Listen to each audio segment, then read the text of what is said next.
RTI activist అంటారు కదా, RTI activist వీళ్ళు కోర్టులు వేసి ఈ గనుల్లో ఉన్నటువంటి వారు ఎవరైతే ఉన్నారో వాళ్ళు నిర్మాణం చేయకంటే, ఎవరైనా నిర్మాణం చేస్తే వాళ్ళతో ఏసీపీ వాళ్ళతో కొంచెం టై అయిపోయి, ప్లానింగ్ డిపార్ట్మెంట్తో టై అయిపోయి వాళ్ళు డబ్బులు పంచుకుంటున్నారు. ఇల్లు నిర్మాణం చేస్తే ఆర్టీఐ వాడికి డబ్బులు ఇవ్వాలి, తర్వాత వాడు వచ్చి ఏసీపీ వాడి ప్లానింగ్ వాడు మున్సిపల్ ఏసీపీ వాడు పంపిస్తున్న వాళ్ళకి డబ్బులు ఇవ్వాలి, ఎంఆర్ఓ ఆఫీస్ ఇచ్చినప్పుడు డబ్బులు ఇవ్వాలి.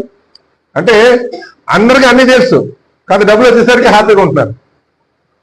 బ్లాక్ మెయిలర్స్ కింద సమాజం తయారైపోతుంది. దీన్ని కూడా మనం ఎదుర్కోవాల్సిన అవసరం ఉంది. లేకపోతే కొంతమంది వాట్సాప్లో కాగితాలు పెడుతున్నారు. కాగితాలు పెట్టుకున్న పని ఏంటంటే ఎవరైనా ఇల్లు కడితే డబ్బులు దండుకోవడమే.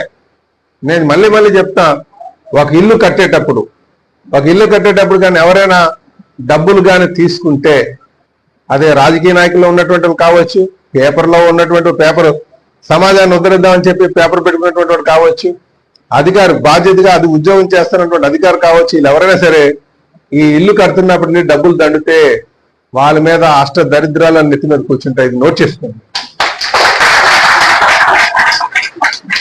ఎందుకు చెప్తానంటే 100 అబద్ధాలు ఆడినా ఒక పెళ్లి చేయమన్నారు, 100 అబద్ధాలు ఆడినా ఒక 1000 అబద్ధాలు ఆడినా ఒక ఇల్లు కట్టమన్నారు. ఎందుకంటే అది చాలా మహత్తరమైనటువంటి కార్యం. ఒక ఇల్లు కట్టాలంటే ఎంతో కష్టంతో ఉంది. వాడి కష్టాన్ని మనం ఆసరాగా తీసుకుని డబ్బులు దండుతున్నారంటే అది ఊరికే పోదా పాపం. అందులో ఈ మాటలు ఊరికే పోతా అనుకోవద్దు ఎవరు కూడా.